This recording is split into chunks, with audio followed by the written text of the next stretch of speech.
moon. The events of new moon begin on Bella's 18th birthday.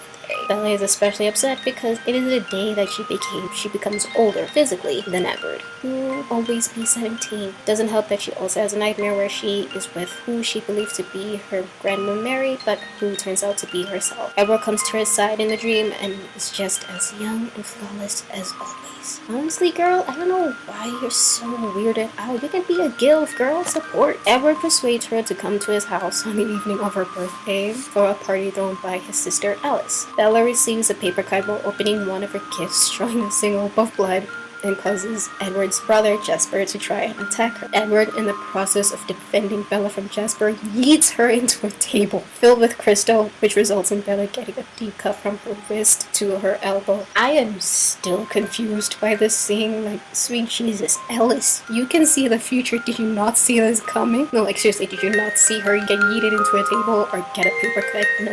Really? Wow. Okay, fine. Although Bella's injuries are not life-threatening, Edward just decides that she would be safer without him, his family, and his dangerous lifestyle. So he deceives Bella into thinking he doesn't love her any longer and leaves Forks with his family. She tries to find him in the woods, but he was already gone. That night, Samuel tracks her down and takes her home. However, when she returns to her room, she realizes that she has nothing that reminds her of Edward and sinks into deep depression. 1 week after Edward's departure, her parents decide it would be better for her to move to Jacksonville to live with her mom. But when they pack, she throws a tantrum at them, expressing her anger and pain for the first time since the Cullens left. After that, she tries to act as normal as possible to keep her parents from moving her away from Forks with her. But her depression doesn't relent, which worries her parents. She also tries to not think about Edward's name because it hurts too much.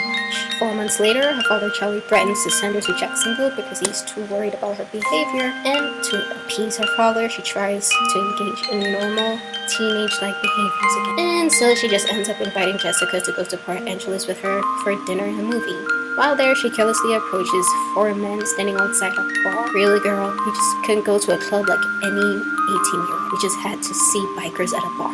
But okay, go off, I guess. This results in her hearing Edward's voice inside her head, warning her not to turn around. Bella soon realizes that whenever she puts herself in a dangerous situation, she can hear Edward's voice perfectly. With this discovery in mind, Bella seeks out Jacob and convinces him to fix 2 broken motorcycles with her and teach her how to ride a bike.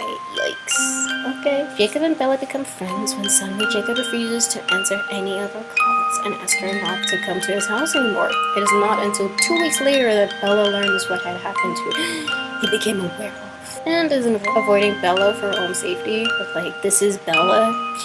Safety does not count. Safety is not her middle name, girl. Why? Anyway, she also learns that Laurent and Victoria had returned to kill her out of revenge for Edward killing Victoria's maid James. But like, bruh, lest I remember, Alice was the one who killed James. So like, what?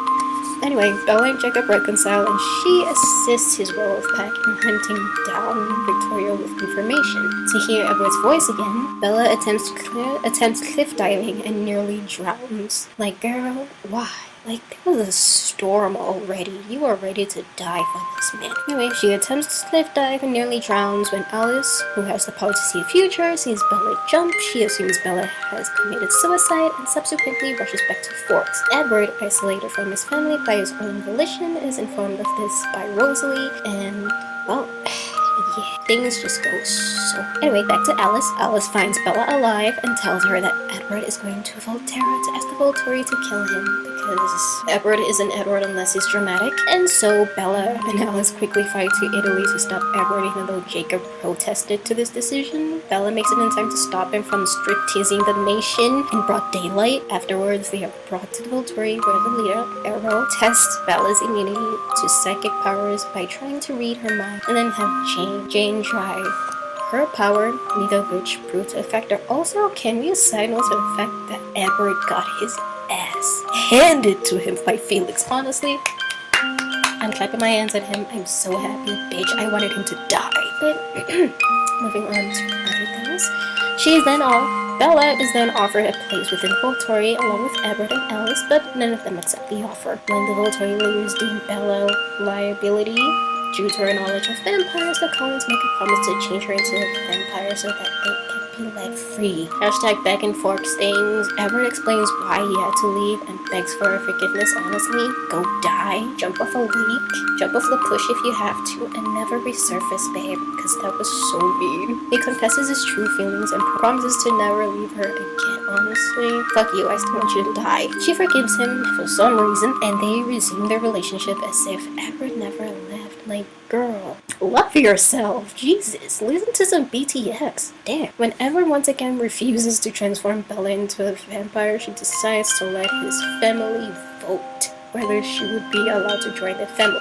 All except Edward and Rosalie vote affirmatively for her to be changed. Honestly, bitch, if I was in this movie and I was one of these siblings, I would never. Go live your life. Be a grandma. It's fine. Jesus. Although initially outraged by his family's decision, Edward later agrees to change her himself if she agrees to marry him first. Somehow I feel like Edward sensed that if he changed her into a vampire, she would dip. And honestly, I would support Bella in this decision. I would totally do that too. Like, change me, I'm dipping. I'm pulling a Catherine. Okay, I'm running. Anywho, later, Jacob meets with Edward and Bella to remind Edward and his family of the treaty made between the Collins and the LaPush werewolves, which states that no Collin may bite a human. Bella affirms that it is her choice, and thus the pack cannot interfere. Yo, Jacob is so salty in this.